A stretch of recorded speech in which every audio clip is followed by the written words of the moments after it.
Hello,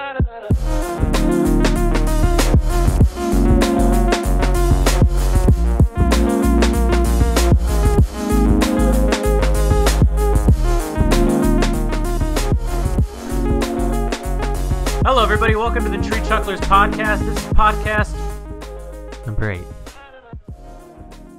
Oh, jeez.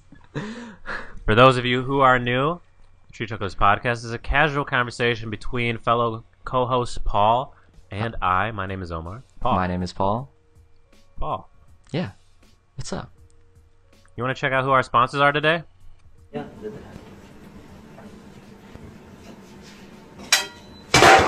What'd you think? It was pretty good? Oh, man. Fantastic. Use the services all the time. I cannot recommend them enough. Fantastic. That's what I'm saying, and that's why we keep them around, and they help us produce this show each and every week. Mm-hmm. Now, we've got another guest host today. Oh, man. What Goes by the name, goes by the myth, goes by the legend of Matt. Matt, say hello to the world. What is going on, everybody? It is Matt. Oh, damn. Oh, damn. Matt, you know what? How about we take this moment to ask Paul how many days we have left until Bobby Shmurda gets out? 2,100. Oh, it's only 2,145. Damn. It's not bad. That's not bad. Yeah. We're getting there. You know. Each and every podcast, that number keeps going down. Mm-hmm. Well, hey. It's been a little while since we've seen each other. We've been having some technical difficulties on this episode. Oh, yeah. This episode, we usually record these on Fridays.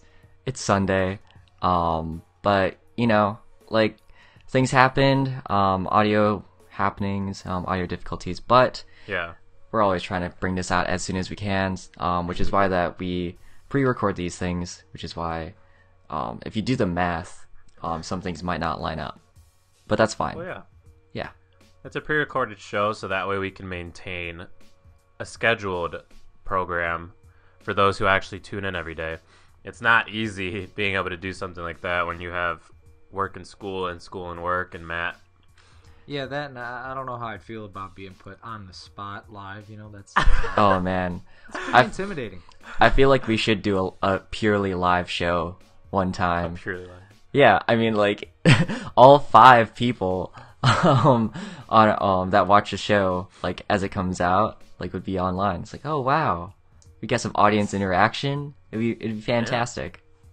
Yeah. And then everybody would be hyped up, you know, just as much as we are. Mm-hmm. Yeah. Well, hey, you know what? Matt, I got to know Matt through work, and one of the coolest things about Matt, I personally think, is that he rides dirt bikes. Interesting. Yeah. This guy rides dirt bikes. Mm-hmm. That's actually a thing I used to want to do as a kid. But not only was it expensive, but it was scary. And I know that you've had plenty of experiences where you've had some dangerous moments. Oh, yeah. Should I say? Ooh, do tell. Well, the problem with it is majority of the first 2 to 3 years I had this dirt bike were like very sketchy, bad moments. I think from the start, I was in middle school, and my best buddy Ronnie at the time he got a dirt bike from his parents, and he did nothing but try to convince me every day we went to school to get a dirt bike. So I finally saved up enough money to buy my own dirt bike, and I'm thinking the whole time, all right, I'm just gonna go with him. I'm just gonna ride behind him. I'm not doing anything crazy. You know, he starts going off. I'm just gonna hang out behind him. You know, of course that escalates as I get better and better, but it got scary for a while there. My parents were not on board, and I'd say the first 2 years I was more scared when he was like, "Let's go dirt biking this weekend," than I was excited to.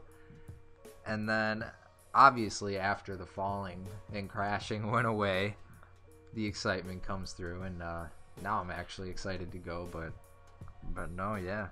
Well, I think one of the best lines you ever told me was, yeah, for a good while, it was not me riding the bike, it was the bike riding me, in a sense, or it was something like that. Yeah. What did you say? Oh, that's poetic. The problem was I bought a dirt bike that was a little too fast for me when I first got mine.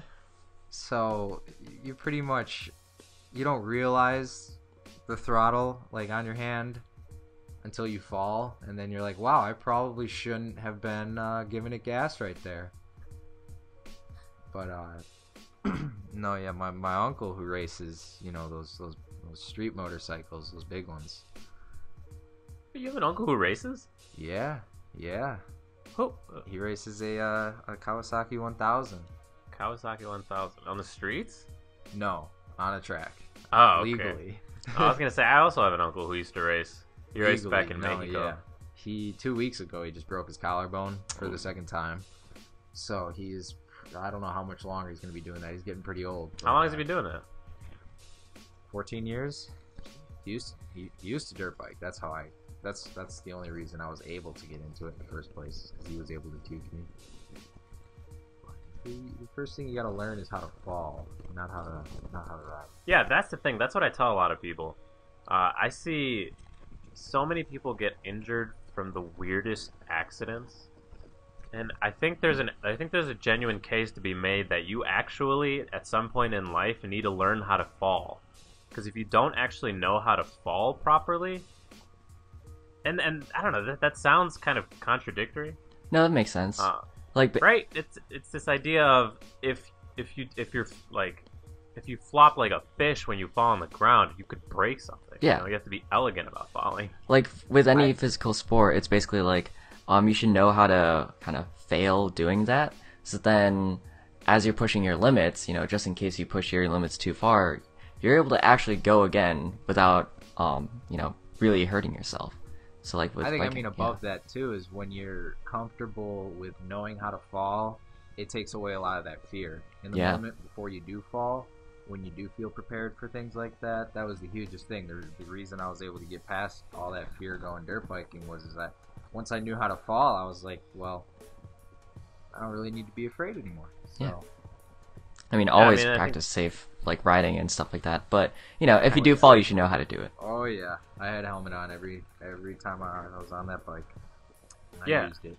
I think that's also one of the things. So I mountain bike a lot, and before doing that, whenever I'd ride a bike, I wouldn't ride wearing a helmet. I definitely wouldn't ride wearing anything else besides clothes. I was gonna say that's a bold move. But I remember thinking like helmets are lame or whatever. And look, honestly, if you're riding slowly on a bike path or a sidewalk, yeah, it's not like you genuinely need a helmet. But when you're actually wanting to go do some crazy things, do some tricks, there are so many times I've fallen already where I'm like, holy crap! If it wasn't for this helmet, I'd probably be in the hospital doing something at this. I tell you what, speaking about helmets, one of the first times I hung out with my new friend Omar here was he decided to take me mountain biking. He's like, Matt, you want to go mountain biking? And I'm like, oh, I'm totally down. I got a mountain bike. And I'm thinking, you know, like on a trail or something, like you riding a bike. This kid takes me somewhere, like we're in deep woods. I don't even know where we were. We're downhill, like literally like 30-degree, 60-degree slopes. I'm like terrified. When we first leave, he's like, you think you need a helmet? And I'm like, nah, I think we're good. Oh no. Not aware that I was going into this absolute just literal mountain biking. And no, I told him, I was like, the only reason I didn't die with you today is because I was on that dirt bike and I knew what I was doing a little bit. That was Geneva, wasn't it? That was the Geneva Trail? Yeah. Oh, man. Wait, the one that... Is it? Yeah, the Geneva Trail. The Geneva Trail, okay. The one that we've made some improvements to. Yeah. So... Oh, that's an interesting one. That's pretty much like where you take all the new people who you want to introduce mountain biking to. Yeah. You know, and it's actually one of the more rougher tracks. It is pretty rough. Trial. It's a very rough track, but it's not that hilly compared to, you know, like a Raceway or Sawiki. Yeah. It's definitely like, there's some parts that are like, if you're just getting into it, you know, you could bail. Like if you're kind of uncomfortable. Yeah, exactly. And there's so much to fall on. You know, there's a lot of leaves. There's a lot of you know, small there's trees. a lot of water. Yeah, you know, it's a fantastic falling experience. I really do recommend it. Yeah, I mean it's got that soft dirt. Yeah. Whereas if you go to Raceway or if you go to Sawiki, these are other mountain biking trails.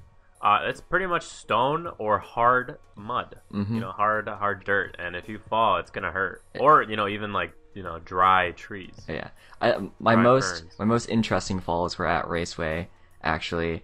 Because here's the thing, I was kind of being stupid, for a little bit while we were mountain biking. Kinda. I didn't use a mountain bike.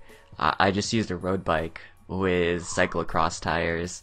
And so, like, whenever we'd go, Omar would be on his really nice mountain bike. I'd be on my skinny, like, 35mm tires. We'd be going. Omar takes a turn. I don't want to lose him, so I take the turn almost as fast. And one time, I took that turn, and I just, like, my bike just refused to stay on the ground. It flipped me over. I just fell into a ditch, like, about, like, 3 feet down. And then this one guy passed behind me. He was like, "What the hell just happened?" Like, and I was like, "Oh, it's totally fine. I can still move all my fingers, I think." But yeah, it was. Dude, that was horrible. I mean, even when before I got the mountain bike, I was riding on what 45s, 48s. Yeah, about those. Yeah, just like 10 more than you, and even that was rough. I mean, Yeah. honestly, ever since getting this 3-inch wide tires, I don't think I'm ever gonna go back to the standard tire width. I mean, it's just so nice. I'm definitely not gonna do full fatty. That's not fun. But if anybody like wants to have a really nice experience, and if you want to actually start mountain biking as a hobby, definitely recommend a 3-inch wide tire. I think it gives Yeah. you a lot of confidence when you're starting. It's like I mean, for go ahead. with tires, it's like there's different compounds and different tread patterns, but there's really no replacement for just like a fat ass tire. When it comes to grip, especially in the corners. The best part is just if there are rocks that won't move, your tire won't get pushed in between them, and you could slip slightly. Yeah. That happens a lot with thinner tires. With fatter tires, you roll over those real nice, and you'll still get some slipping. And when I first started riding that bike, I would hear some pretty loud noises of the tire getting moved around. I'm like, holy crap, did it just pop? It's like, no, it's just this big ass tire actually got moved. So it was pretty insane. Yeah. But no, I mean, it gave me the confidence where I have like 2-3 years of mountain biking experience, and I went to Moab with that and completely survived. And even then, my girlfriend Katie, she got the same bike, and she went to Moab with not even a year of experience, and she did great. Nice. Yeah. It's about like mountain biking season is about to begin again, Oh yeah. Like about spring. It's usually wet, like around. Yeah, December, that's the thing. It's hard. It's hard. It's kind of hard in the spring because it is definitely rainy. But summer and fall are big seasons for it. Yeah. Unless if you're going to specific parts of the country. Oh yeah. If you're going to Moab, spring and fall is phenomenal. Mm-hmm. It's supposed to be like so. American Southwest. Like, I absolutely just love that place, or love that area. It's basically... I love that place. I love that You ever place. been to American Southwest? Just plug in American Southwest in Google Maps. It'll take you right there. But, yeah, I'm trying to organize a trip there. It's just like, if you want to do some... Yellowstone, Southwest of America? Isn't that like... Well, it's Yellowstone North? It's like in the northern... What? Northern West? West. It's wet. It's just like due northern west. west. I'm talking about like Utah and Colorado. Yeah, Utah. Yeah. Yeah, Wyoming's right there. Come on. Wyoming is like north. Wyoming is north of that. All right, Matt. Let's go over the U.S. geographical map. No, yeah, Utah is Moab's in like near the bottom of Utah. Bottom. Listen, like Omar said, I ride dirt bikes. I don't study geography. Yeah, you do. Just in the moment. It's a very micro scale of geography. I'm going to take this powerful machine, ride through this random forest, and I'll figure it out as I go through. Exactly. That's the scary part. I think it's really crazy. Paul, if you remember... yes, I do. The first few times... What? Never Yes, mind. you do. The first few times that we ever actually biked that on rough terrain and hills and stuff like a typical mountain course, we were so slow. Oh Do you yeah. remember how slow we were? What was it? The first time that we went, was it at Geneva? Or Yeah. In Geneva. Yeah, that was like pretty slow. We were That super was cautious. insanely slow. No, even then, I thought I was being a little pushy. And I was like, wait, Yeah. looking back at it now, holy crap, we were probably going like an average of like 5 miles an hour. Oh yeah, it's funny looking back on it. And you're also, we weren't in shape for it and Oh, everything. yeah, but definitely. holy crap, to just see how much confident we are with some very dangerous areas. It's pretty funny, like, just to hear Matt say, yeah, I almost died there. I'm like, I totally forgot that that's possible. It was totally me 2-3 years ago, So another mountain biking story that I have, it was actually with Jared, and this is basically the first time that I truly mountain biked. It was like summer after senior year, and me, Jared, and a couple other people went camping. Me and Jared decided to go mountain biking. This is in the Indiana / Warren Dunes area, and so I'm gonna try to paint a picture of what it is. So basically, imagine sand. Hmm? Imagine sand. Well, yeah, there's sand, but like this is like at the edge of the dunes, so it's still like forested stuff. But just imagine like really steep hills and stuff like that, and you're just weaving in between them, stuff like that. It's pretty cool. But basically, Hold on. So you're telling hold on. You just painted this picture for me. You want me to picture steep hills and stuff like that? yeah, the stuff like that is really important. So I hope you got all the details. It's just steep hills. You're usually riding along the top of it. Sometimes you descend. We didn't really know that because we looked at the map and it was just like the top view. We didn't get any elevation and stuff like that. So Jared and I go to the top of the trailhead, right? We start descending. I'm on a pretty like old bike, and Jared's on his really nice bike. And like, I just hear, or Jared's ahead of me about like 10 seconds. I can't really see him though. He, all of a sudden I hear him yell like, "Oh shit." And then I'm like, "Oh wait, what was that?" And then I see like a log in our path, and I'm like, okay, like I should stop, like just, ride over it a little bit. Pull my brakes, no brakes. My brakes are just broken, like at that moment. And What now bike was this? this is like a Walmart bike. Oh, So just like regular like cantilever brakes.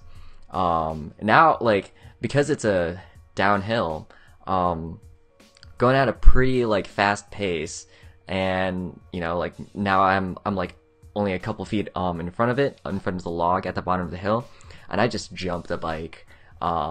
Didn't quite make it. The back wheel hit, but it was just like it was the rudest awakening to mountain biking I think there could have been. I looked on Strava, like how fast we were going. We hit like 30, like a little bit over 30 miles per hour on that downhill. jeez. No brakes. I was super lucky that nothing bad happened. Wait, you were able to hop that log? Barely. Like, Oh. it helped that I was like uphill from it. So like I basically just hopped horizontally, momentum carried me over. But it was super scary, super sketch, and that's the way to do it, honestly. Jesus. Yeah. Gosh. Yeah, I mean, the amount of times that you could potentially die and you don't. You wonder why that happens so often. Why didn't I die? Well, Like when I hit, what was it, 30, It's 35? probably 35 miles try per hour. not to every time. You're right. That's the natural human instinct, is to try not to die. The effort to not die is very strong. Mhm. But no, when I hit, was it 35 or was it 30? It's 35 miles per hour. Oh I was my driving God, the car. 35 miles per hour on a longboard. Have I told you this story? Is this where he was pulling you? Yeah. Yep. Yep. Oh my. All right, do not try this at home. Mhm. It's We weren't definitely even not. pros, so don't even do it if you're a pro. If you're a pro, I guess. All right, set the scene, Omar. Just don't do it. All right. It's a beautiful day At in night. town. At night. Oh boy. It was night. Why were we doing this? Because there- was the ground was slightly wet too. It was a little bit, yeah. It was damp. A little bit It was wet. humid. It had just rained. Yeah, it had just rained. It's Paul, me, a bunch of other people in the car. I'm on my longboard outside the car, holding onto the car as Paul pulls me to 20 or 25 miles per hour. We tried. I think we pulled you to 25. I think it was 25. About like 25-ish. Yeah, I'd say. We pulled. Yeah, so I hold on to 25 going up a hill, and then eventually we get to the top of the hill, and then it's downhill. And down the hill, I gain another 10 miles per hour. The first run went incredible. Mm-hmm. Hit 35, totally safe, felt great. Yep. The second run, I'm like, you know what? I think I can go even faster. Bad idea. Definitely not going to make that mistake again. Take the second run. Launch is great. Going downhill, perfectly fine until the curve comes in. There's a slight curve to the right. I hit an acorn out of all things, and I get launched off the longboard, and I am just skidding across the road like how when you play ice hockey, the puck. Holy crap. Like it's just and everything is ripping from the shirt that I was wearing to my skin and it's underneath it and slowly mending together from all the heat. And somehow I start to roll like in the cartoons when they fall downstairs, they just roll, from like forward in a somersault fashion. Yep. A couple of times, and then I finally stop after about 4 of those somersaults. Oh man. And then I'm just laying there, and I'm like, what just happened? Man. Here's a few cool things, though. Never hit my head. Mm-hmm, yeah. Never hit my head. Didn't injure myself in any way. Insane. I was wearing a helmet, thankfully. Wasn't wearing much of anything else. Was wearing clothes. And I mean, like, the clothes didn't really help you at all. Like... No, it didn't. I mean, I was wearing a long sleeve, so it kind of helped my skin a little.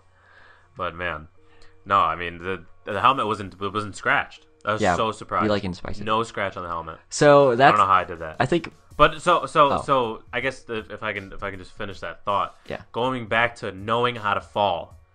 Once I knew I was gonna lose control of the board because I hit that acorn. It wasn't like I immediately lost control when I hit the acorn. I was still trying to maintain it, but I could tell I was gonna lose it. I was gonna fall.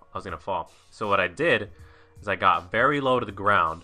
And then I basically just tried to sit on the floor, sit on the ground, and skidded for a good while, which was the safest thing. And I immediately decelerated from 35 to at least 20 from just skidding. So that definitely saved me because I think it's like, you go past 20 miles per hour and you're falling on the ground. You could definitely injure yourself real bad. But I definitely decelerated really quickly. And then from there, I just got into a somersault motion, which was unintentional. That was unintentional, but I was able to flow with it.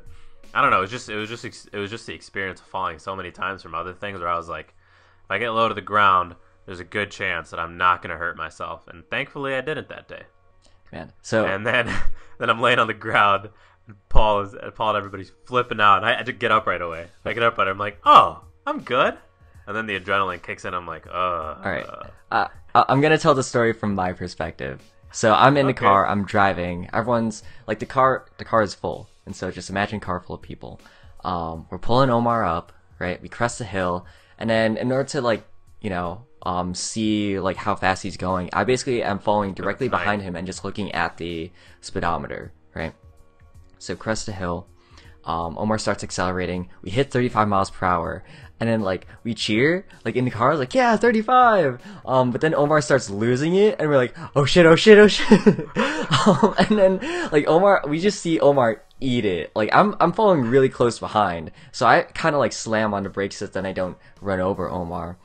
We see Omar just, like, basically tumbling, like, for a solid, like, good couple of meters. We're sort of cracking up, but at the same time, we're like, oh shit, like, this is really bad. And so, once Omar does stop, we all get out of the car. And the funny thing is, everyone in the car was, like, first aid CPR certified. So, like, you had a whole bunch of very qualified, or, like, at least, like, adequately qualified people to, like, help in this situation. But the thing was, because everyone was, like, also a real go-getter, there was too many cooks in the kitchen. Like, everyone was trying to help Omar And so eventually I just kind of like stepped away. I was like, okay, look, this is like the opposite of the bystander effect. Like nothing can get done if like 6 people are trying to treat one person at the same time. So that it was just hilarious because you looked like you absolutely ate ass.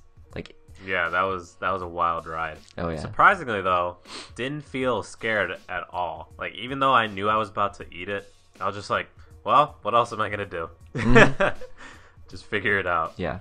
Yeah, that's I don't know. That's a weird mentality you get into when you know you're about to fall. Yeah. At the same time, you do something crazy. Matt, have you ever had a really bad mountain or dirt biking Motor car. fall? I think when I first got my pickup truck was when, you know, I started to get a little ballsy and like go dirt biking on my own. And the reason that's ballsy is because you don't have anybody there in case something does go wrong. And I decided for some reason to hit the biggest jump at the place, because it just sits in the corner, nobody ever uses it. And every time I was there I saw it and I was like, you know, all right, I could hit that.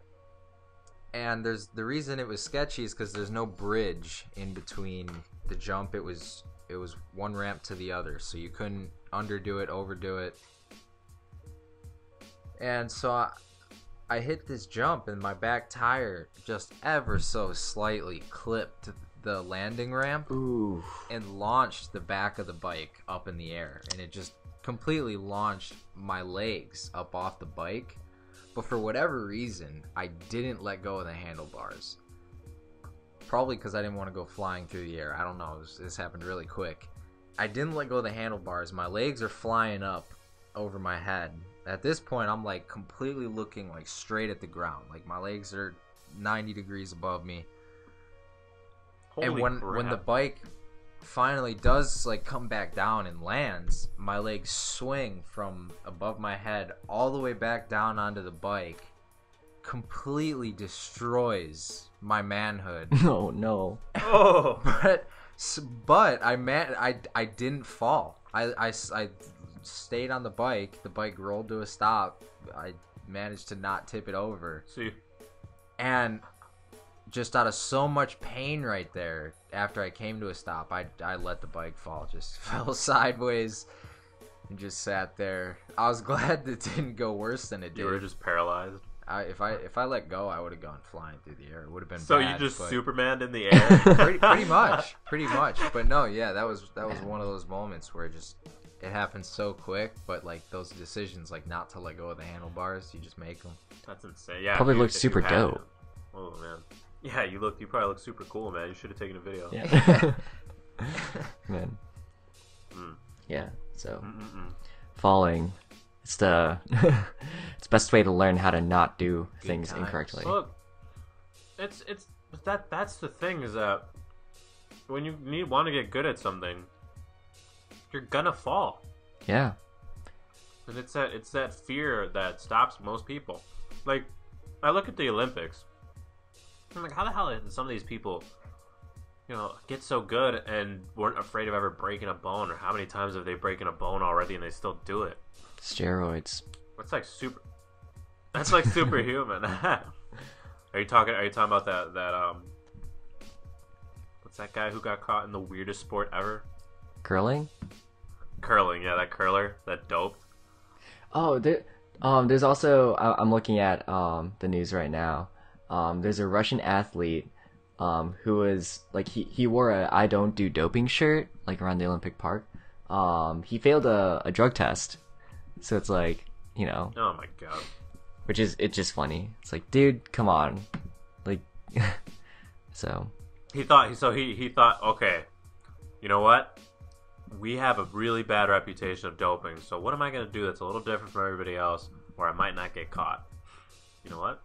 I'm gonna wear a shirt that says I don't dope. That'll get him. Mm-hmm. could have fooled us. No. So yeah. No, man. No. Those sports are a little too wild. I'm surprised I got into mountain biking. I mean, I used to bike all the time in general. Mm-hmm. Because most kids bike. Yeah. But I'm very thankful I haven't broken anything. I don't know, the style of riding that I do, I probably won't ever have a big accident. I've had some falls already, some slips, but nothing too bad. Yeah. Nah, you got to get on a jump. Gotta get on a jump. I don't know about that one. We went to that jump park. There's no that better one time. feeling than being in the air. We went where? We went to that jump park that one time, if I'm calling it correctly. It was like a Yeah, it was what do you call those parks? It just Where it's just ramps. yeah. It trying to I have no idea. Yeah. The point is that it's all just jumps. yeah, and there's like It's all just jumps. banked one curves after and another. stuff like that. I mean, we didn't do the crazy ones. No, like we tried like a couple of ones. I was on my road bike again. So that was kind of interesting. Caught some air. But yeah, you definitely need like a specialized bike to really do that well. Did you say specialized? Specialized. This podcast is now brought to you by Specialized Cycling. That's it, dude. They make such good bikes. Yeah, They make such good bikes. yeah. Matt has one too. Hey. Check it out. I do. Yeah. I do. That was like one of the biggest things. Like, I asked Matt, like he dirt bikes. I was like, oh, I mountain bike. He's like, oh, I gotta get on a mountain bike. That was the first thing I ever bought. It was the most expensive purchase in my life at first. Dang. It's got a specialized hard rock, man. Yeah, I was in like 5th grade, and I was like, "Yo, $300. Like, this is not a candy bar." No, it's not. Astute observation. Oh man, and I wish I could have like recorded video in Moab. That's why I want to get a drone, Paul. Ooh. Well, there's a lot of regulations around drones nowadays, especially because there's stupid people with drones. But drones, like, they open up so much, like in terms of videography and like the Yeah, scenes and the that you can ability to portray. do things. Yeah, like if you can get a drone that follows you, it's like, who needs friends, you know? Sure. Well, you need somebody to watch what the drone records. Well, no. The Mavic Air. Well, there's a lot of drones that follow you now. Paul? Yeah. They're just Well, what do they do when they follow you? so like How do they service you? well, they record you. So, how they usually work is you either wear a special receiver or transmitter, so then the drone just like follows you. You know, it just looks looks for you, in its field of vision. Either that or your phone is connected to the drone, and it just tries to get back to your phone. You know. So that's Yeah, but with DJI, which are they the most popular drone makers yeah, at this point? basically, which is really interesting because they were like a startup company from Shenzhen, which is Damn. hardware capital of the world. They're killing it, man. Oh yeah, But they made a new one, the Mavic Air. I haven't seen that It's one. a smaller version of the Mavic Pro. Oh, dude, it's incredible. A lot more Yeah. expensive than the Mavic than the Spark, Air. the DJI Spark, but it does a lot more Really? because it improves on a few things. So the DJI Spark, damn. which is the smallest drone so far Mm-hmm. in the market, that first of all only shoots 1080p, which is honestly okay. It's not bad Yeah. at 30 frames per second. Mm-hmm. And it can follow you using its camera and then its active sensors, and it won't hit anything in front of it. But it also it only has sensors in the front. It doesn't have sensors or cameras in the rear, in case you want to like have it like follow you while it's in front of you, Yeah. that kind of thing. And it, if it sees something in front of it, it kind of just stops. It doesn't really move around. It stops and then goes around it and then continues. Mm-hmm. So you can lose it really easy. With the Mavic Air, it can actually track objects that are in front of it and move around it while keeping you on frame. Dang. It's super nice. That's like some pretty And crazy algorithms. Yeah, and I want to get that. I want to get that so I can start recording when I go back out to the west and do some good stuff. We've been talking about going to Colorado this summer, and definitely could become a reality. Just gotta get the funds going. Gotta hold some fundraisers. Mm-hmm. We're gonna make it happen. Do a Kickstarter. Yeah, we're gonna make it happen. Matt, Katie, and I are gonna go. Paul, are you gonna come? Yeah, sure. Oh wow, dude! Nice How genuine was that? I mean, Excitement like, in your voice. I'm down for going anywhere, you know. I love road tripping, love going on the outdoors. Can I go to Iowa? Iowa, I mean, I've been to Iowa. It's okay. Wanna go to Nebraska? Nebraska has some cool stuff though. Like I think Like what? We should go to Maine. Maine? yes, let's go to Maine. Actually, like I kind of so we were talking about a road trip, like the summer road trip. We should actually go through Canada, try to get to or just do Canada. Don't they Canada's have summer? beautiful. Don't they have summer for like a month there? No. It's They're pretty. I mean, it depends how far north you go. yeah, like- we'd be hugging the Oh border. yeah, Matt, you have a buddy in Canada, don't you? Ah, Oh no, you went with a buddy to Canada. No, me and my dad take a fishing trip every summer to Canada. No, yeah, Julys are actually pretty brutal in Canada. Like we're talking 100 degrees. Jeez. yeah. Like yeah, you don't want to be. It's. They're but night times yes. Night times is cold. Night times get cold, but no, their summers go all the way. What area do you go to? We go straight north of where we are, so Ontario, kind of the center of Ontario. Makes sense. Maybe like 3 hours into Canada. You don't hit up the 6. Oh No. my. I Have you guys heard of Banff, Canada? Yes, Banff. I had a couple people. I had a group of friends in high school that planned a trip to Banff after graduation. I never got a chance to I've go heard with of them, that. but We should go there. It's Why? it's a Why is that? Why does that sound familiar? well, one, they Why? have a Yeah. film festival there that's like pretty famous. Park. But I think that's over the spring anyway, so I guess that doesn't really matter. But it's an absolutely beautiful place. Like every single angle. Like objectively. It is objectively a it'd be beautiful 20 place. 24-hour drive. Yeah, it's north of Montana. That's like a trip to Utah, man. Here, let me pull up the directions real Trip quick. to anywhere, anything above Let's that. do, I'd be taking a Utah boat. was a rough ride. So Coming from Chicago all the way down to Moab, that was 20 hours of driving. And we really didn't stop. oh boy. See, now when you're on a road trip like that, do you prefer driving or do you prefer to be in the passenger I prefer seat? driving. Same. I don't like just sitting there doing nothing. It gets boring. Oh yeah. Mm. It's a lot more fun to be proactive and actually hold the wheel. And also, I can't sleep if somebody else is driving. I don't know why. I had a hard time trying to sleep late at night. I was always thinking that we were gonna crash. All right. Same. No, yeah. My dad's a very eager fisherman, right? So he gets off of work Saturday at like 5 at night, and we leave like right when he gets home. Like that car was packed, so we drive straight through the night. And every time I'm like, I keep my eyes open just because it's just like that constant. You're just like, if I fall asleep, is he gonna fall? I don't know. If I fall asleep, is he gonna fall? 4 a.m. You're in Minnesota. There's nothing but trees and just pitch black. I don't understand the people that can stay up for like 2 days straight. Monster. No, I mean, 5 my hour dad, energy. when we would drive down to Mexico, like it's a 36-hour drive. And he'd do that Some- straight through? Yeah. Jeez. Oh my god. I found out my limit Yep. is about 4 hours. And then I have What? to take a break. You vag. What? 4 hours from like 12 to 4? Or at night? Anything What? above 4, and I'm gonna need a cup or a bottle. Yeah, to use the that's what I'm bathroom. talking about. What? I drove for 13 hours straight to Utah, and I didn't have a single problem. Like 13 hours, like no stopping? Oh, well, Like you didn't okay, even gas, like switch gas out station. with Katie? No, yeah, it was me pretty much the whole way and the way back. Jeez. I mean, like that's kind of Yeah. I don't know.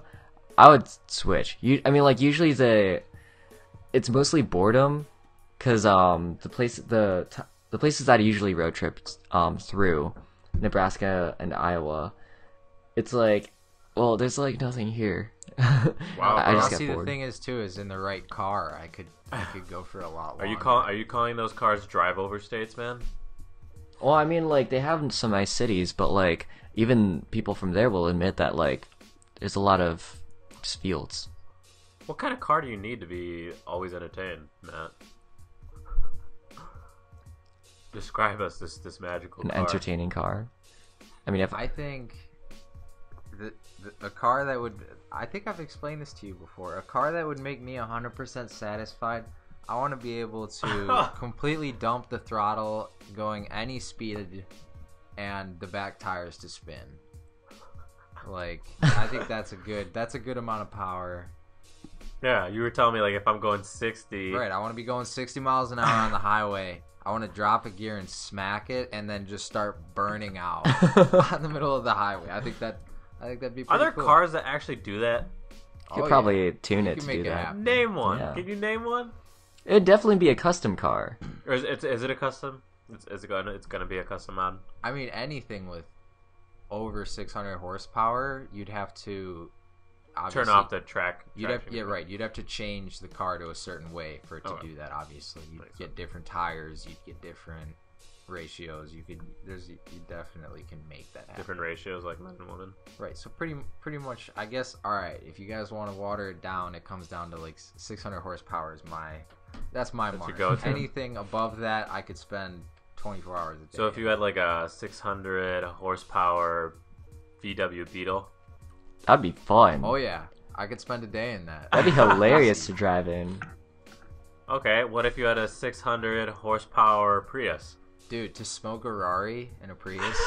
Yeah, That'd Omar, I be don't worth think it. you understand like how awesome sleeper cars look.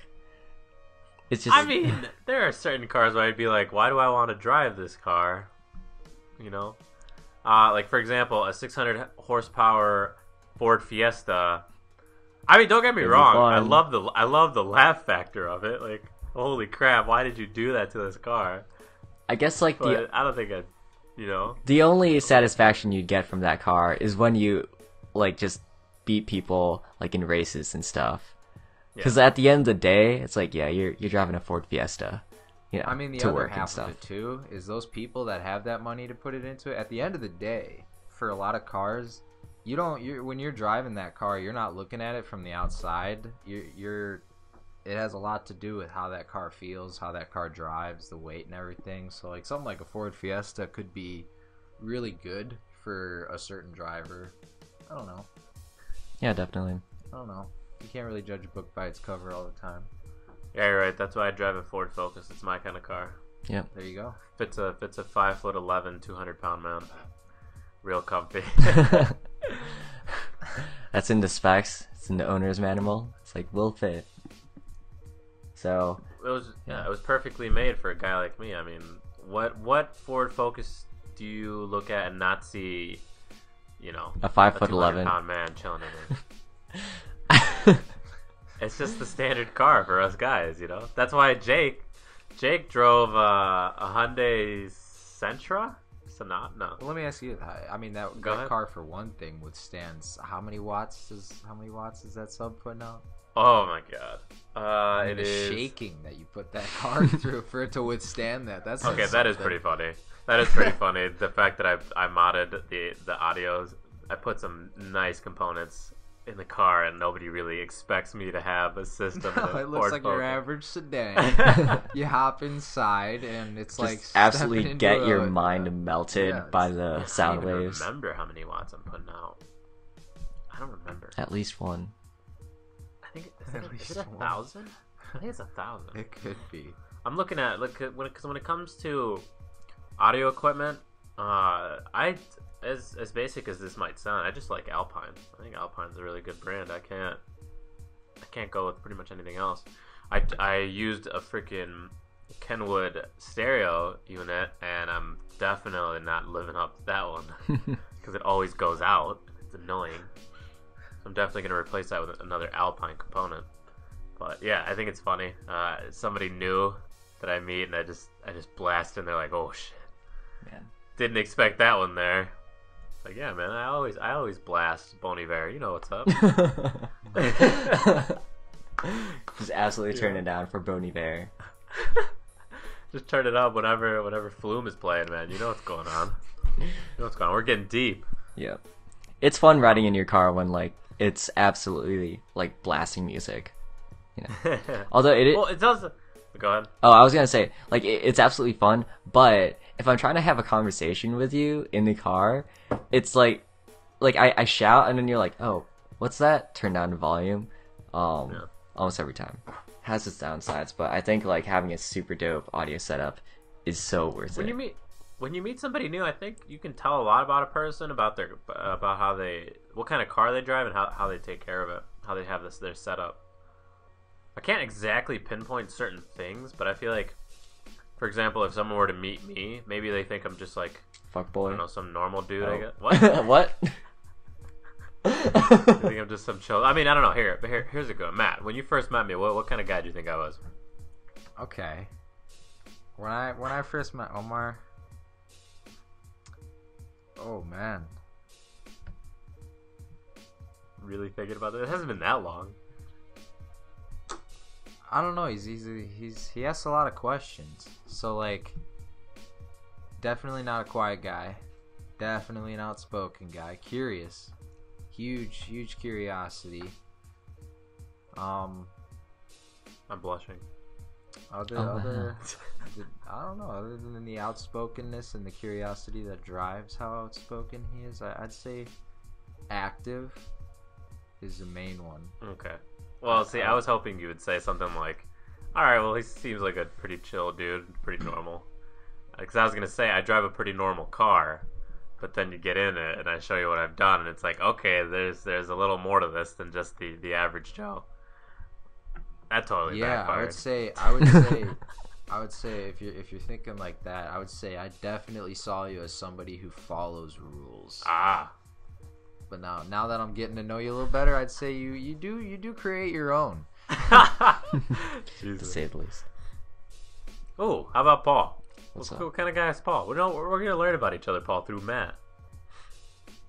It's a learning experience. When did I How do we first meet? perceive each other? Actually, When no. did I Here's first it. meet Paul? You first met Paul November. No. Winter break. When winter break started. Yeah. So just Oh, 2 yeah. months ago. Wow. I actually at first met you over FaceTime. Yeah, that's Mhm. true. Yeah. That's true. But no, I mean in general, this is a nice. I think we have perceptions of the type of people we think we are, and the type of vibes that we give off. And I think it'd be interesting to say, Paul, what kind of a person do you think you portray yourself as? And then Matt, what did you think of Paul when you met him? Oh, how do I think people see me? All right. Yeah. Oh man. Okay. I think people see me as like maybe like a sort of quiet person. I mean, I have like pretty low self-esteem, so there's that. I think when people first meet me, like a lot of their first impressions are like he's pretty well put together. So like there's stuff about like all the implications about that, like pretty organized. I guess smart, stuff like that. I don't know. I don't really think about stuff like that. You don't think about how you interact with everybody, I know, how you portray yourself. I do, but like usually it's like okay, so like there's definitely like at the same time you don't want to think about it because that's the definition of anxiety. oh Is it the definition of anxiety? Fear of judgment? I don't. Yeah. Well, I mean, That could be a type of anxiety. social anxiety. Yeah. Okay, that's the. But that's okay, the but what? definition of social So then Yeah. compare that to Matt. What did you think of Paul when you first met him? Is he right or? He's pretty close. I would say like he's it's not so much shy as it is you don't like want to make a mistake kind of vibe. Interesting. Like you don't want to say something like insulting or like which is which comes off as like all right, he's a chill guy. He's not looking to create any problems. I could definitely argue that that's definitely something that Paul tries to do. He tries not to make many mistakes. Yeah, I mean That's why he always just carry a bag of tools with you. what? I mean, like I do, but like, what does that have to do with But it? at the same time, he also kind of like came off. You kind of he has like a tattoo. biography behind him that he's like, oh, you want to see some cool stuff? Wait. Like you seem like you had a lot to you like that. Like I don't know. Dissect that, Paul. Well, I mean that's pretty interesting. The thing, like the fact that I mean, I guess at the same time, when you meet anybody, it's kind of like there's a lot to him that you don't know. Yeah. yeah, I mean, I think that's just from the fact that we actively will judge someone right away based off of past experiences. Yeah. I think that's a nice exercise. I don't know. I think I talk about exercises a lot in terms of self-reflection, because I do that a lot. He does. He good. works out a lot. Yeah, I don't think it's a bad idea to ever just go up to someone and be like, "What did you think of me when you first met me?" I ask these questions. I don't know if everybody else does, but I definitely learn a lot from them. I mean, hey, what's a great way? What's a better way to learn about the type of person that you are, showing yourself off to be, than by asking somebody, what they thought of you when they first met you. Yeah. Now, granted, back in high school, people were telling me that I came off as a douche right away. People aren't telling me that anymore, so that's pretty good. I think I fixed that problem. I don't think it was that you were coming off as a douche. I think everybody in high school kind of is just like, just got that shyness in them, and I think is if you come off without As that brute. shyness, they're like, what are you trying to say? You're better than me? And then you get older and you're like, all right, Yeah. clearly he's just being himself, It's like- which is respectable. I I don't true. know if it was that. I think it was just a lack of maturity. That's probably, true. that- Yeah. I think That could like be the a fact that reason like to you see were a that. very confident person kind of like came off to some people as like being super cocky, And also supposedly that all I do is smoke weed. I didn't hear that. Like, Dude, everybody, if that's one of the weirdest rumors that I ever heard, was everybody thought I smoked weed in high school. I just- like I was always on it. so the thing is, Man, it's like, if you would have told me that when I met you, I wouldn't believe you. So- like you fixed that impression. I can tell you that much. like, so, someone told me like, yeah, like I think like Omar smokes weed. Like from, like my perspective, it was like, oh, Omar definitely does not smoke weed, but he's just like always on that same level of What like. does that even mean? No, it's like you're just like a you ask like the yo. big questions and stuff. So most you people, just chill. most people are on like the 5 level, on level 5. Omar is always on that weed level. He's just that kind of guy. Like, what does that mean? What do you mean I was on that level? I mean, like anyone who's been high, like the curiosity part. yeah, man. I guess like curious. You're just really like you're chill, but you're not afraid to like say Say your stupid shit. You'll yeah. speak your mind, like the middle of Yeah. class, like off subject. Why is the sky blue? Like kind of stuff, I don't know like about that's. that. I mean, all right. Yeah, I guess one of the nice things that I like to say is, yeah, I don't need to get high because I'm pretty much just always in that high vibe on anyways. life. Hell yeah. I'm always feeling good. Fuck that shit. I don't need those outside external objects. That made sense. Words. Okay. Words. Words. What are words? No, but yeah, I mean, I think I don't know. I think it's something whenever cause I don't know. I'm probably just so used to running a mentoring program at this point, being almost a year now, where I'm just always in this mode of, okay, how can I help this person? Where I'm just thinking continuously about like something that might get you to unlock something about yourself that you never really knew. Mm-hmm. Yeah. Like I never really knew that. I guess I never really knew that I was that curious. I always just thought that was just like a normal thing. It was just, hey, okay, what does this do? Okay, how can I do this? What about that? It's like, well, not everybody's like that. It's like, yeah, once you grow up, you're like, holy shit, some people just don't care. Yeah, it's definitely like everyone has like some sort of curiosity. It's basically just how does it manifest. Some people just keep it bottled up. Then you have people who like try to make or try to like teach or just like they just put it out there, Yeah, I think that's definitely something. As we grow up, that's one of the things that I fear. That's if there's one thing that I fear that potentially can knock confidence down is the idea of growing up and me losing. What the hell's the grammar for that? Me losing the ability to be, first of all, high energy. I don't get tired during the day, but also just the curiosity and the continuation to want to learn different things. Once again, Tree Chucklers was started because of this curiosity. This curiosity to not only share to people the things that we have, the topics, the conversations, the subjects that we learn about, but also starting to learn new subjects from this process. Mm-hmm. So, I mean, I'm kind of repeating myself in that sense, but it's just, to lose curiosity, to lose this childlike ability to just be curious about random things. I would hate to lose that ever. And I encourage people to not want to lose that or cultivate a mindset like that. I think it's nice. I think, at certain points, not all the time. Sometimes it can get in the way of certain things. You can be a little too childish at times, but in general, I think it's fun. Yeah. Well Damn. said. Do we just kill it, man? No. Is that it for that one? No.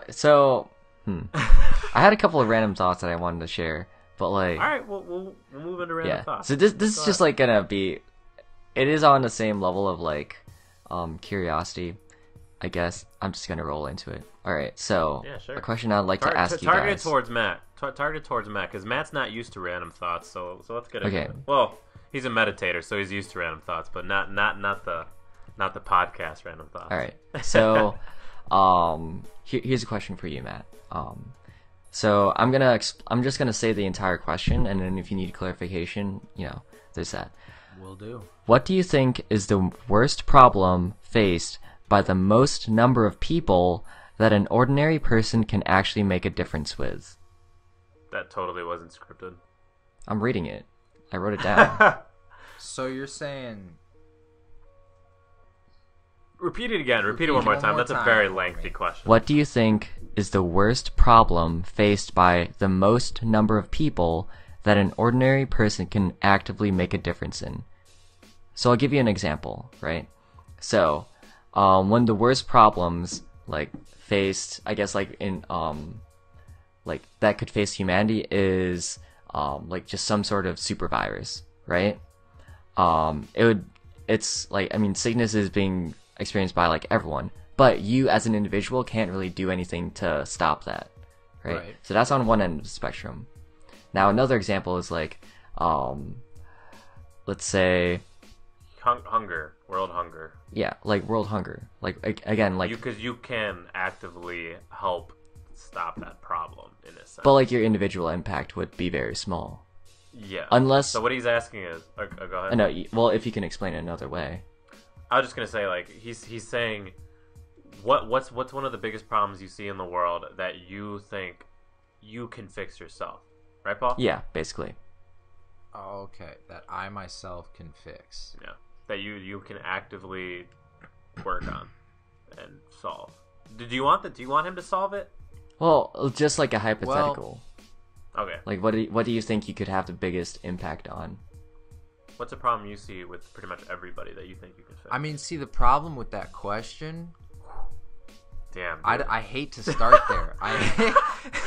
It's already going deep. The problem with that question is when you say a problem, there really are not a lot of problems as far as me having to fix something. If there's a problem that needs to be fixed, it's a problem between people.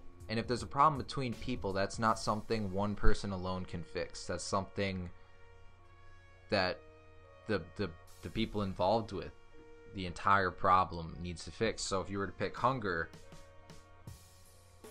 that's pretty broad. Everybody eats, so therefore the people who are and aren't hungry need to be on the same page. This is the problem. Just the people who are hungry and who want to fix that are on the same page. Oh, So okay. here's an interesting add-on to that. So with He's the not messing with that so perhaps maybe individually my way of helping would be to be the one to point out that okay, there that difference in the people who do want to help and then the people who aren't even involved, maybe getting the people who aren't even involved at least on the same page as the people who do want to help. I think the biggest problem would be, I don't know. That's a good question. So it's interesting that you say that like a lot of problems stem from like the fact that there's like it's between people. So with social media being so big nowadays, right? Like one person can reach millions and millions of people's minds. I think with that kind of capability, I think one person can actually make a lot bigger of an impact, through that than previously. you know, just like basically just start a social media campaign, like the ALS Ice Bucket Challenge. Like I think like millions of dollars were raised just because like two guys, I think, threw water on themselves. yeah, like two guys just decide to start that challenge, and now there's like people are aware of it, you know. Yeah. So it might not be as Well, tangible as like it may seem like at the beginning, like, oh, like I myself can't really fix like some really big problems, but I think it was interesting the way Matt tackled that problem. yeah. Are you done with that thought? Well, I was just gonna say, like, yeah. I think one person, while they might not have the physical ability to fix the problem outright, one person can bring awareness to it. You know, and then like now instead of just one person tackling it, it's like thousands and thousands, which is a lot better. It's not just that. The way you tackled that problem, you didn't just see it as, okay, let me think of a problem in the world and how I could fix it. You thought of it as the idea of a problem manifests a problem, right? Is that what you were saying? Right. Well, right. I was trying to think of a problem I could fix, and you know, obviously the big ones you think of are hunger, hate, and you can't really fix that other than, like you were saying, the small impact of I don't throw out as much, or you know, you save, you know, small things like that. But I think, I guess the way for you individually to make the largest impact then would be the awareness side. Is if you stay true to yourself and then bring the awareness of the problem. You know, if you say, hey, the only reason people are hungry is because people, you know, the family with a lot of food doesn't realize there are families that don't have a lot of food. Yeah. Yeah, that could potentially be true. I think also there are obvious systems where there's a bit of difficulty in either wanting to change how they live or not being able to have the resources used efficiently to be able to get everybody on that same page. Because I think if you just think of it as there are people who have and people who have not, you can easily come into a problem with power. And then just look at it like a Marxist kind of philosophy, and then that devolves into absolute hell. I think it's also just paying attention to the realities of there are certain systems that work and there are certain systems that don't, and certain cultures adapt to those systems and other cultures avoid those systems, either, you know, against their will or willingly. Is that too deep? Nah, dude, just deep enough. Oh man. Yeah, I think that's a rough one. That was a good question. That's a rough one. Damn, Do you Paul. think we have You time? got anything else, Posh? Do you think we have enough time for another one? I don't know, man. That's one more. Just all right. Let's do another one. I mean, like, if this podcast goes long, you know, it's whatever. Okay, here's the next question. Is it desirable to have opinions on everything? And what are the consequences of disinterest? So No. you don't think it's desirable to have an opinion on everything? So the way I go about questions, I immediately just say what's on my mind, just to get that impulse out of the way, and then I start to think about it closer mostly just by speaking from my head. So at first I would say no. One of the easiest things that you can sort of think of when thinking about too many things. Words. The big problem that is easily noticeable when talking about having an opinion about everything is that you lose your accuracy in your information that you have with each subject, because you can't focus on everything because the world changes so quickly. Certain facts might be outdated or certain aspects of whatever that subject was could have changed, where you can't keep up with the world. Well, I think to kind of shape what you just said a little bit, my answer is yes. It's desirable to have an opinion on everything if that opinion is open to change.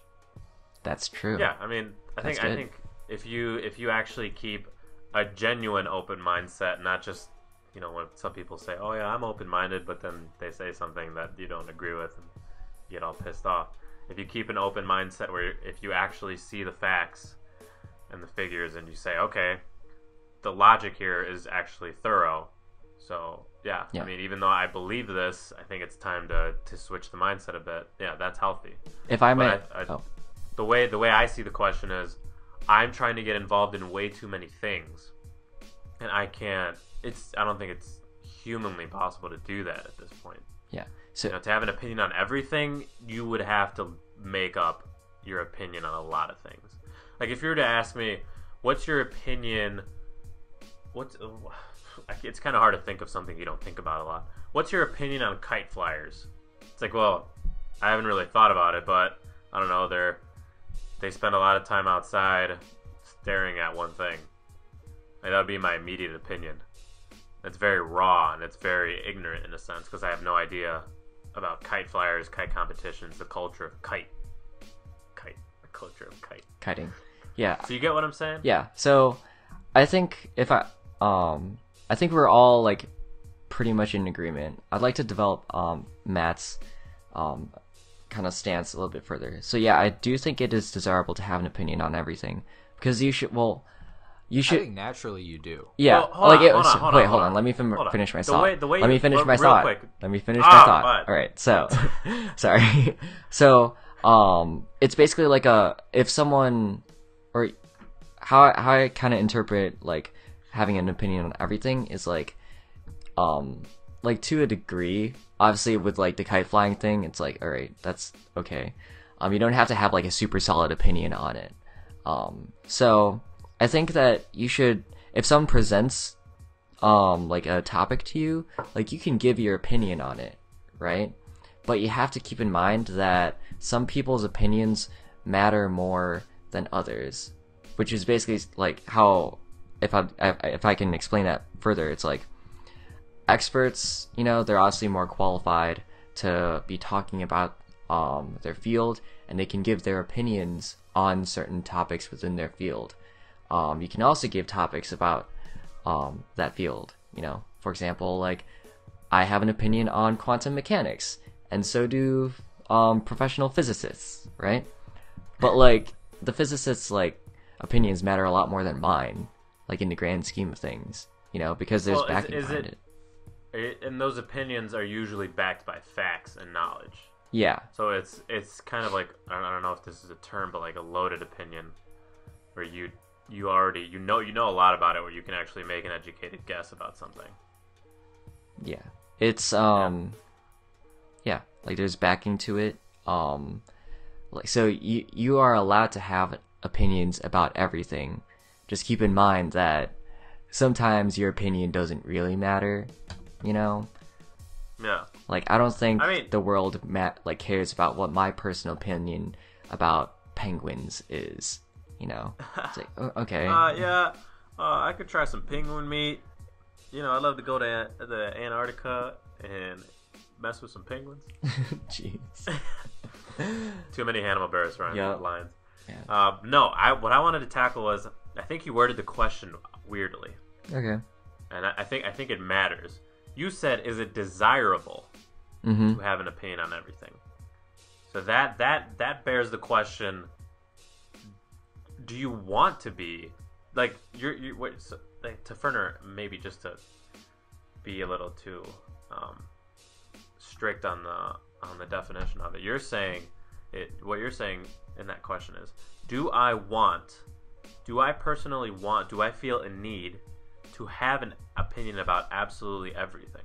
And do I find that good? Define everything. Is everything in your immediate life? I think or not. You can interpret it as like basically if someone brings up a topic to you, you should have an opinion on it, even like no matter how much you're informed. Let's say there's a tree in between Tim and Joe's lawn, and they don't know who should trim the tree, and they're out in Arkansas right now debating over. I have no idea about that, but I'm sitting here looking at this Edgar Allan Poe journal, and I'm thinking, and I could have an opinion about that because it's right in front of me. Yeah, that's my immediate, that's involved. So so what Paul said, probably something everything? Active in your life, like somebody asks you a question, Mm-hmm.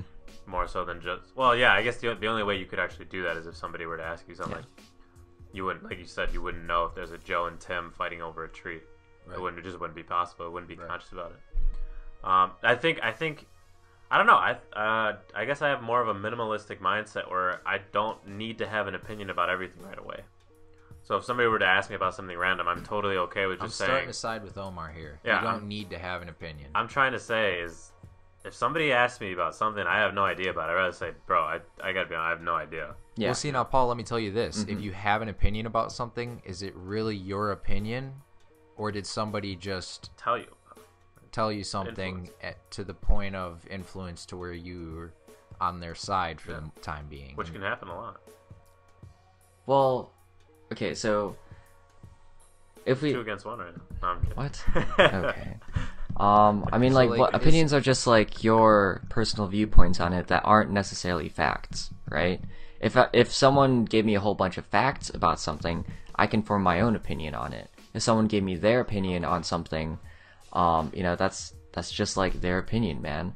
It may contain facts, obviously, but I'd be able to form like my own kind of like thoughts on the subject, you know.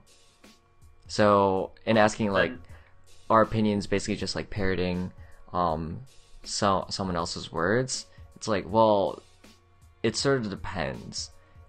Everyone's opinion is an amalgamation of all the information that they've kind of built up and acquired, you know. So that just so happens to be what other people have said. I think an But opinion's how you, not just that information. It's how you feel. oh yeah, your about that interpretation of the information, you know, and like how you think like something should be, basically. Yeah. So I think it's that's where the misinterpretation of opinion comes from. I think when people give their opinion, it's seen as them giving facts, but that's not the case. Yeah. When you're giving an opinion, you're giving your feelings. You should completely ignore almost what they say and just look at, you know, the objective. right, how they're feeling about what they're talking about. it's like, here are the facts, Separate right? those. But like I think a lot of news right now, I think what's bad about it is that it's a lot of people's opinions, Yeah, I but think being in presented general, as that's the base facts. problem. So There's way too many opinions getting thrown around, and too much credit to just the idea of being an expert.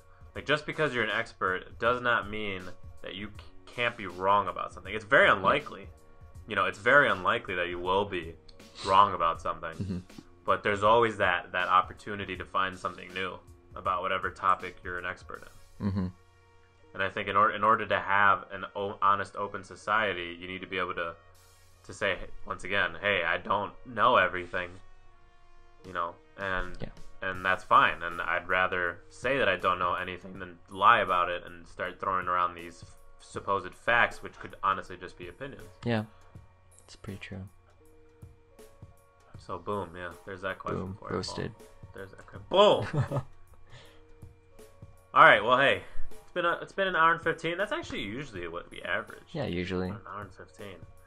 So hey, I'd like to thank everybody who has been listening to the end of this podcast. We appreciate you. Don't forget. Thank you. I had a good time. He's talking like an iceberg. Matt here. I'd like to thank Matt for coming on the show today. Maybe you'll hear back from him in the near future. He's a guy with many thoughts. I hope so. Yeah. At You least definitely 3 see him on a thoughts. couple of videos of us mountain biking Oh yeah. Nice. once I get that drone. But hey, yeah, we'd like to thank Matt for coming on the show. We'd like to thank you guys for listening up to the end here. If you did listen, look, if you listened for an hour and 15 and you actually liked at least 50% of the content, why don't you you see that little button right there? That little red button. You see that little red button that starts with, there's a word on there, it starts with S. It rhymes with subscribe. I'd recommend hitting that up. You know, just at least once, not twice. You might, Yeah, if you- it might go from white to red again. yeah, if you do want it to twice. just smash it a little bit, just smash it a little bit. Just give it one good smash, Just and know what it then a feels button next to it, that like button. If you want to just give that a big smash, be much appreciated. Yeah. As always, we'd like to thank our sponsors. All right, we're just gonna have to cut that short. I mean, they're just, those commercials are real long, but we appreciate the sponsors. And yeah, this has been the Tree Chucklers podcast number 8. Matt, how about you say goodbye to the community here for us? thanks for having me, everybody. It was a good time. I'll be back. Let's just say that. There, you heard it there. All right, Paul. We'll see you on the next podcast. See ya. Bye bye. Whoa, what's up with that? There we go. All right, stop How recording. you feeling? How you feeling? Wow.